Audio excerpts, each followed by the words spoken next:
Welcome back mga sir. Ngayon ay mayroon tayong dalawang magkaibang brand na speaker.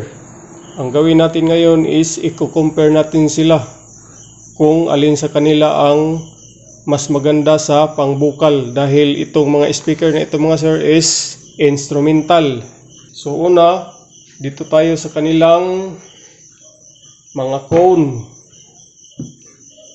Ito si Jackhammer 157 at si Live Storm 15 at 7K. Susukatin natin ang kaniyang diameter. Kaya nasa 15.5 inches. Although 15 inches po ang mga speakers na ito, pero meron po siyang sukat dito end to end na 15.5. Si Live naman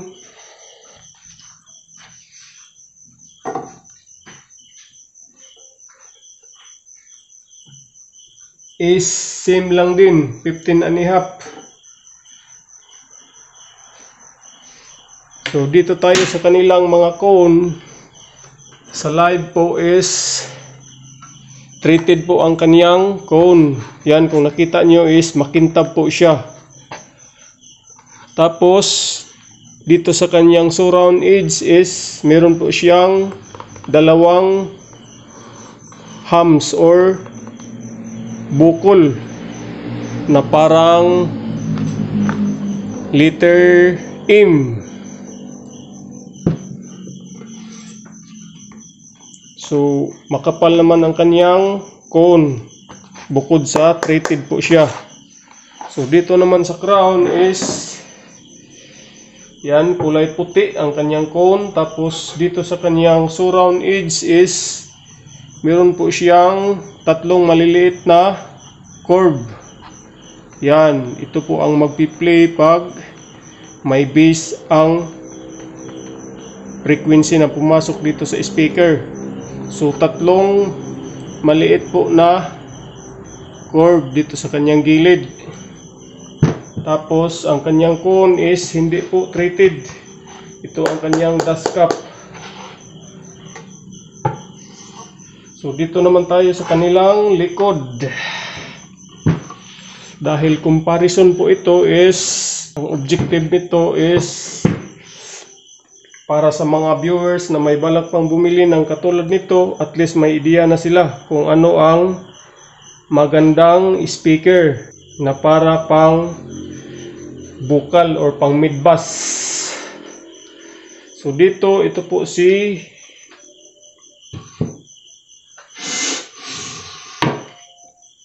Jackhammer 157. Yan, crown 400 watts nominal, 700 watts maximum, 8 ohms. Yan ang kanyang model, Jackhammer 157. So kunting tip lang dito sa model number na ito is JH stand for Jackhammer, tapos 15 stand for 15 inches diameter sa speaker na to. Tapos itong 700, ito po ang kaniyang maximum power, which is ito 8 ohms. At siyempre mga double magnet po ito. Tapos naka push type ang kanyang terminal sa positive negative. Dito naman sa Live, same lang din. Actually kaya natin to kinumpare dahil hindi lang po magkalayo ang kanilang specification. Ito si Live Storm 15 at 7K. So ito namang 15 stand for 15 inches diameter. Tapos itong 7K, kanyang 700 watts na wattage. So ito mga sir, double magnet din. Tapos naka push type din ang kanyang terminal. So sabi sa specification sa seller na pinost dito is ceramic po ang kanyang basket. Yan. Ceramic po ang kanyang basket. So iwan ko kung ano ang pinagkaiba sa ceramic at dito sa jackhammer na aluminum die-cast. Sa kanyang magnet po, sukatan natin, nasa almost 7 inches. Dito naman sa kay crown is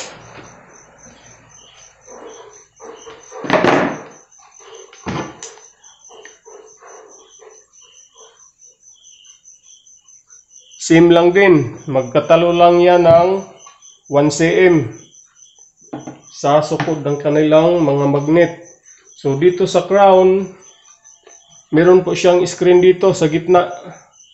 Si live, wala. Pero nandito po sa ilalim ang kanyang screen na bali parang ganito din. Tapos ito may mga cooling pins po si crown. Yan na parang hasang-hasang magsiserve to as cooling pins para makadisipit dito sa kanyang aluminum ang init mula sa kanyang voice coil kung halimbawa magdamagan ang tugtugan. So dito mga sir is merong siwang po dito papunta sa voice coil. Yan, iwan ko kung makita sa video pero meron yan. Itong mga butas-butas na to papunta yan doon sa kanyang pinaka voice coil sa loob. Dito naman sa live, although meron po siyang cooling pins dito nakalagay pero hindi ganon ka dami dito sa crown. Ito hindi gaanong madami. So same lang din sa crown mga sir, meron siyang butas dito papunta sa voice coil. Yan, nakapaligid yan. Dito meron din. Ang kagandahan lang nitong live mga sir is may butas po siya dito sa tapat ng kanyang voice coil. Yan, itong 6 na butas nito sa ilalim nito is ang kanyang pinaka voice coil na. So kahit maliit lang ang butas niya dito sa gilid or sa ilalim ng magnet, bawi naman siya dito sa mga butas na to. Tapos itong live is in and out po ang kanyang voice coil.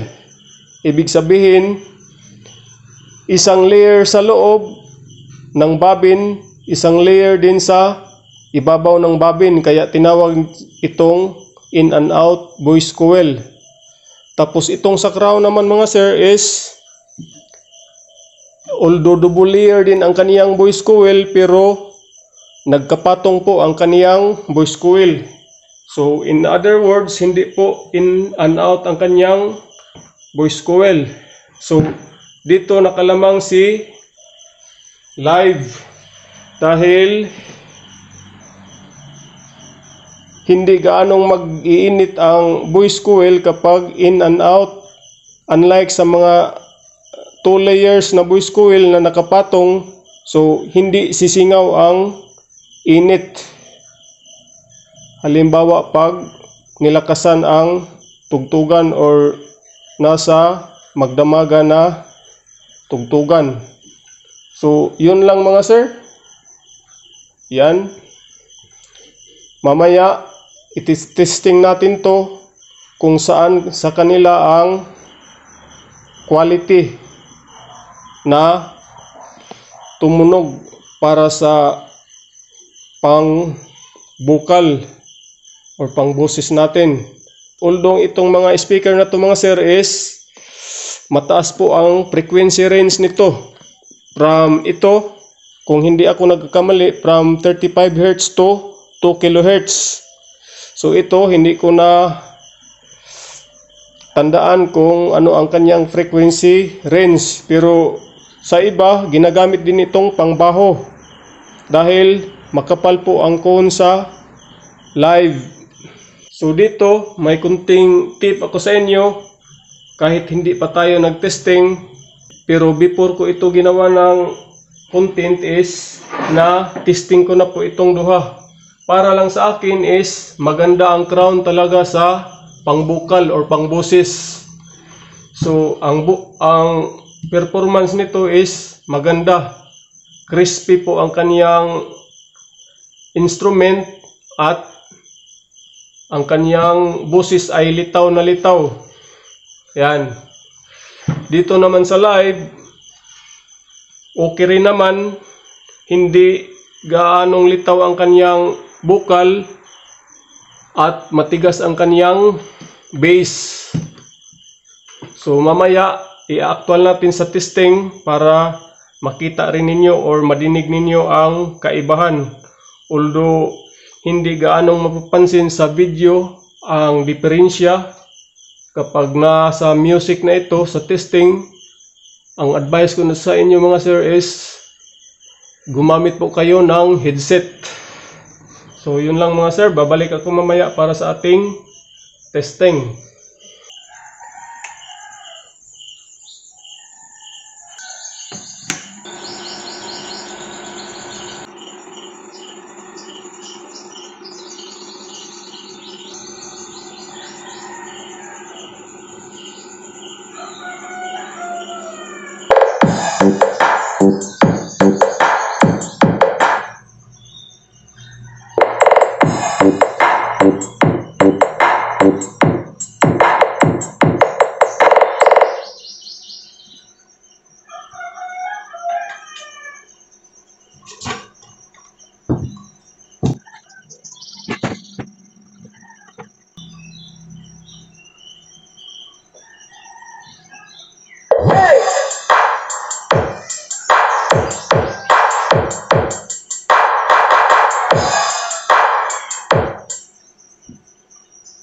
Chesky exclusive.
I don't really know what comes next, I'm just doing my best.